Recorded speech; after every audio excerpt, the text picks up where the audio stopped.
Hello friends, I am Aprati. Welcome back to our channel plants space. आज हम share करेंगे बद्री तुलसी और उनके नए पौधे, यानी जो बेबी प्लांट्स हैं सीड से अपने आप ग्रो हो जाते हैं। बद्री तुलसी पर हम वीडियो शेयर कर चुके हैं, डिस्क्रिप्शन बॉक्स में आप ज़रूर चेक कीजिए और वीडियो नंबर 603 भी ज़रूर चेक कीजिए, क्योंकि हमने उसमें जो इनके सीड्स बने थे वो हमने ऐसे ही बिखेर दिए थे और ये अपने आप ग्रो हो गए हैं। तो ये प्लांट हमारा क्यों सूखा है ये भी आपसे शेयर करेंगे। ये प्लांट हमें एज अ गिफ्ट मिला था, जो कि हमने पहले आपसे शेयर किया हुआ है। फिर इन पे सीड्स बनने लगे और सीड्स को कट करना ज़रूरी होता है अगर आपको तुलसा जी को हरा भरा रखना है, लेकिन हमें सीड्स बनने देना था क्योंकि ये एक गिफ्टेड प्लांट था और एक ही पौधा हमारे पास था, तो हमें इसके और भी पौधे चाहिए थे, तो सीड्स बनाना ज़रूरी होता है। तो सीड्स बनने दिए हमने इस पर और उनसे हमें देखिए कितने सारे पौधे मिल गए हैं, तो ये फ़ायदा हुआ है। हालांकि जो इसका मदर प्लांट है वो सूख चुका है। तो देखिए इस तरह के इनके ये सीड्स होते हैं, ब्लैक कलर के छोटे छोटे। कोई भी तुलसा जी होंगी उनके सीड्स ऐसे ही होते हैं और उनको आपको ऐसे ही साधारण मिट्टी में भी अगर आप उसको स्प्रिंकल कर देंगे या जो दूसरे पौधे होते हैं उसमें अगर आप ऐसे ही बिखेर देते हैं तो ये अपने आप ग्रो हो जाते हैं सीज़न आने पर। मार्च से और लगभग सितंबर तक तुलसा जी बहुत अच्छे से ग्रोथ करती हैं। तो देखिए ये सूख चुका है, इसकी निशानी ये है कि ये स्टेम जब हमने स्क्रैच किया तो ये ब्राउन हो गया, तो ये पहचान है कि ये प्लांट सूख चुका है। अब इसको हटा देना ही सही होगा, जिससे जो बेबी प्लांट्स हैं वो अच्छे से ग्रोथ कर पाएंगे। अगर स्टेम ग्रीन है स्क्रैच करने के बाद तो आप प्लांट को लगा रहने दीजिए और वो प्लांट न्यू ग्रोथ कर लेगा अपने आप। और तुलसा जी के पौधे में कभी भी ओवर वाटरिंग नहीं करनी है, यानी ज़्यादा पानी से तुलसा जी का पौधा गल जाता है, तो इस बात का ध्यान रखिए। ये एक प्लास्टिक पॉट में लगा हुआ है, तो प्लास्टिक पॉट में सर्दियों में भी और गर्मियों में भी आपको बहुत देखभाल करके पानी देना होता है, क्योंकि इसमें पानी जल्दी सूख नहीं पाता है और प्लांट्स मर जाते हैं। तो थोड़ा ड्राई सॉइल आपको लग रही होगी जबकि बारिश हो रही है, तो इसको हमने बारिश से बचा कर रखा हुआ था जिससे इसमें ओवर वाटरिंग ना हो जाए। तो ये एक पॉट है जो कि पहले से ही तैयार है, इसमें हमने सर्दियों का पौधा लगाया हुआ था, पिटूनिया लगी हुई थी इसमें और ड्रेनेज होल भी है इसमें, और ड्रेनेज जो सिस्टम है वो अच्छा बनाया हुआ है, पत्थर रखा हुआ है उस पर और सॉइल भी अच्छी है। तो इस सॉइल को हम ऐसे ही रहने देंगे, बस थोड़ा सा इसमें गोबर की खाद और मिला देते हैं ऐसे ही ऊपर से।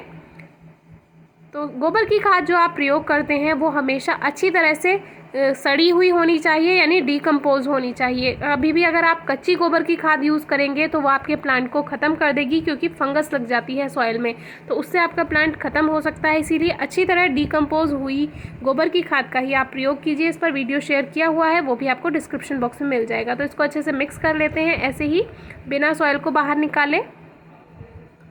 तो इस तरह से हमने ये थोड़ा सा इसमें गोबर की खाद मिला दिया है ऊपर से और थोड़ी और सॉइल बना करके इसमें अच्छे से इसको भर देते हैं। सॉइल मिक्सचर आप जो तुलसा जी का पौधा ग्रो कर रहे हैं उसके लिए आप 50% सॉइल और 50% गोबर की खाद या वर्मी कंपोस्ट या कंपोस्ट जो भी खाद आपके पास है आप ले सकते हैं, या फिर आप जो हमने मिक्सचर बताया है 60% सैंडी सॉइल और 40% काउडंग यानी गोबर की खाद या वर्मी कंपोस्ट, आप कुछ भी प्रयोग कर सकते हैं। तुलसा जी के लिए अगर आप केवल गोबर की खाद का ही प्रयोग कर रहे हैं या वर्मी कंपोस्ट का ही प्रयोग कर रहे हैं तो ये भी बहुत सही रहता है, बहुत अच्छे से तुलसा जी इसमें ग्रोथ कर लेती हैं। सफाई का ध्यान रखिए, तुलसा जी के पौधे के आसपास सफाई रहती है तो प्लांट अच्छे से ग्रोथ करता है। तो इस तरह से सॉइल तैयार हो चुकी है और बेबी प्लांट्स को किस तरह से बाहर निकालना है, पहले तो इसमें हल्की वाटरिंग कर लेते हैं क्योंकि सॉइल थोड़ी सूखी हुई है। इससे क्या होगा, रूट्स के साथ सॉइल भी आ जाएगी, जिससे प्लांट के मरने के चांसेस बहुत कम होते हैं।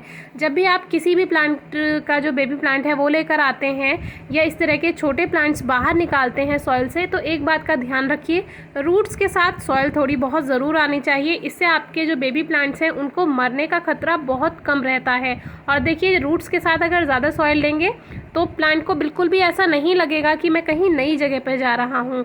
और इस पर भी एक वीडियो शेयर की हुई है किस तरह से बेबी प्लांट्स को बाहर निकालना है, तो वो वीडियो भी आपको डिस्क्रिप्शन बॉक्स में मिल जाएगी। डिस्क्रिप्शन बॉक्स ज़रूर चेक किया कीजिए, उसमें रिलेटेड वीडियोज़ होती हैं जो कि आपके लिए हेल्पफुल रहेंगी। तो इसको इस तरह से रख देना है और सॉइल से कवर कर देना है। नीचे की तरफ पहले ही गीली मिट्टी है तो हम बहुत ज़्यादा पानी इसमें नहीं देने वाले हैं, और वैसे भी आज बारिश हो रही है तो केवल इतना ही पानी देंगे कि ऊपर की सॉइल ही इसमें थोड़ा गीली हो पाएगी। तो बस हमारा प्लांट तैयार है और धूप अभी है नहीं, तो कम से कम ट्रांसप्लांट के बाद आप या रिपोर्टिंग के बाद आप 2 से 3 दिन प्लांट को शेड में रखिए, छाया में रखिए। डायरेक्ट सनलाइट में बिल्कुल नहीं रखना है, उससे प्लांट के मरने के चांसेस ज़्यादा रहते हैं। और ये ऑक्जेलिस के जो बल्ब होते हैं ये अक्सर हमारे जो सॉइल है इसमें निकल ही आते हैं, क्योंकि ये अपने आप ग्रो हो जाते हैं। इस पर भी कभी आगे वीडियो ज़रूर शेयर करेंगे। एक और पॉट है, इसको भी ऐसे ही जो मिट्टी तैयार की हुई है इससे भर देते हैं अच्छे से और इसमें भी एक बेबी प्लांट लगा देते हैं। देखिए एक बल्ब और आ गया है। तो ऑक्जेलिस जो होते हैं ये अपने आप ग्रो हो जाते हैं और इनके बल्ब भी मल्टीप्लाई होते रहते हैं। तो इसको भी ऐसे ही बाहर निकालेंगे और इसको भी लगा देते हैं। अगर कभी आपका प्लांट मरने के बाद मुरझाने लगता है, जैसे कभी कभी बड़े प्लांट्स भी आप लगाते हैं, रिपोर्ट करते हैं, तो उनकी जो पत्तियां हैं उनको कट कर दीजिए। जितनी भी पत्तियां मुरझा रही हैं सबको कट कर दीजिए, उसमें न्यू ग्रोथ होगी, चिंता की कोई बात नहीं है। और प्लांट को शेड में रखिए 2 से 4 दिन और फिर उसको सेमी शेड में शिफ्ट कीजिए 2-4 दिन के बाद, और फिर आप उसको डायरेक्ट सनलाइट में रख सकते हैं। तो ये तरीका है, बहुत अच्छा होता है। बहुत से कमेंट्स आते हैं कि हमारा प्लांट मर रहा है, हमने उसको रिपोर्ट किया है, कैसे बचाएं। तो इस पर एक अलग से वीडियो ज़रूर शेयर करेंगे। तो इस तरह से हमारे दोनों प्लांट्स तैयार हैं और बेबी प्लांट्स को भी हम जल्दी ही शिफ्ट करेंगे। तुलसा जी के जो नए पौधे होते हैं यानी इस तरह के बेबी प्लांट्स आपको मार्च से मिलने शुरू हो जाते हैं। मार्च अप्रैल में आप किसी भी तुलसा जी के बड़े प्लांट के नीचे देखिएगा तो आपको वहाँ पे छोटे छोटे पौधे दिखाई देंगे, तो वहीं से आप प्लांट्स लेकर आ सकते हैं। तुलसा जी के पौधे के लिए कम से कम 3 से 4 घंटे की धूप ज़रूर दीजिए और गर्मियों में दोपहर की तेज़ धूप से बचाना है प्लांट को। और सर्दियों में आप फुल डे सनलाइट में रख सकते हैं, पूरे दिन रख सकते हैं, बस रात में आपको ठंडी हवाओं से प्लांट को बचाना होता है। तो सर्दियों की देखभाल पर एक वीडियो आपको डिस्क्रिप्शन बॉक्स में मिल जाएगी। तुलसा जी के पौधे के लिए पानी का बहुत ध्यान देना है। ओवर वाटरिंग से ये प्लांट 100% मरता है, इसीलिए बहुत ज़्यादा पानी नहीं देना है। इस बात का आप ध्यान रखिए। ड्रेनेज सिस्टम अच्छा होना चाहिए और सॉइल वेल ड्रेन्ड होनी चाहिए, यानी पानी उसमें रुकना नहीं चाहिए। फर्टिलाइज़र के लिए आप गोबर की खाद या वर्मी कंपोस्ट गुड़ाई करके दे सकते हैं प्लांट में, जैसे कि आप 30 से 45 दिन में दे सकते हैं। प्लांट बहुत अच्छे से ग्रोथ करेगा। तुलसा जी को अगर घना बनाना चाहते हैं तो जब उस पर फ्लावरिंग होती है, यानी कि जब उस पर मंजरी आनी शुरू होती है, सीड्स बनने शुरू होते हैं, तो उनको आप टाइम से कट कर दीजिए। तो आपका प्लांट लगातार न्यू ग्रोथ करेगा और उसमें न्यू शूट्स आती रहेंगी और तुलसा जी का पौधा और घना हो जाएगा। लेकिन अगर आपके पास एक ही पौधा है और आप चाहते हैं बहुत सारे प्लांट्स बनाना, तो उस पर सीड्स बनने दीजिए और फिर वो नीचे की तरफ बिखर जाते हैं पॉट में, या आप उसको बिखेर सकते हैं, तो वो अपने आप ही ग्रो हो जाते हैं उसमें से छोटे छोटे पौधे।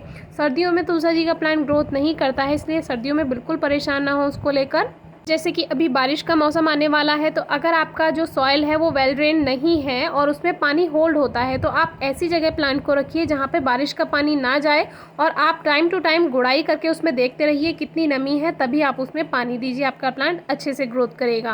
तुलसा जी की पत्तियां छोटी होने लगती हैं, तो इसका मतलब ये है कि रूट्स बाउंड होने लगी हैं, यानी कि अगर प्लांट पुराना हो चुका है तो उसकी पत्तियां छोटी हो ही जाती हैं। आप उसको बड़े पॉट में शिफ्ट कर सकते हैं, आपका प्लांट अच्छे से ग्रोथ करेगा। तुलसा जी के प्लांट पर अगर कभी ब्लैक एफिड्स का अटैक हो जाता है, काले काले भुनके से अगर आपको उस पर दिखाई देते हैं, तो उसको आप शुरू में ही कंट्रोल कर सकते हैं। नॉर्मल वाटर से आप उसको वॉश कीजिए, साधारण पानी से 4-5 दिन तक लगातार, तो वो अपने आप हट जाते हैं। और अगर प्लांट ज़्यादा ही ख़राब हो रहा है तो आप उसको हल्का हल्का ट्रिम कर दीजिए, यानी प्लांट को हल्का हल्का कटिंग कर दीजिए और जितनी भी बेकार पत्तियां हैं, बेकार लीव्स हैं, इन्फेक्टेड लीव्स हैं, उनको आप कट करके गार्डन से दूर फेंकिए। आपका प्लांट बिल्कुल ठीक हो जाएगा। और अगर आप दिया जलाते हैं, दीपक जलाते हैं आसपास, तो उसको थोड़ा सा दूर रखिए प्लांट से, तो आपका प्लांट बहुत अच्छे से ग्रोथ करेगा। वीडियो अच्छी लगी हो तो कमेंट बॉक्स में ज़रूर बताइए। कोई क्वेरी हो तो ज़रूर पूछिए। Thank you.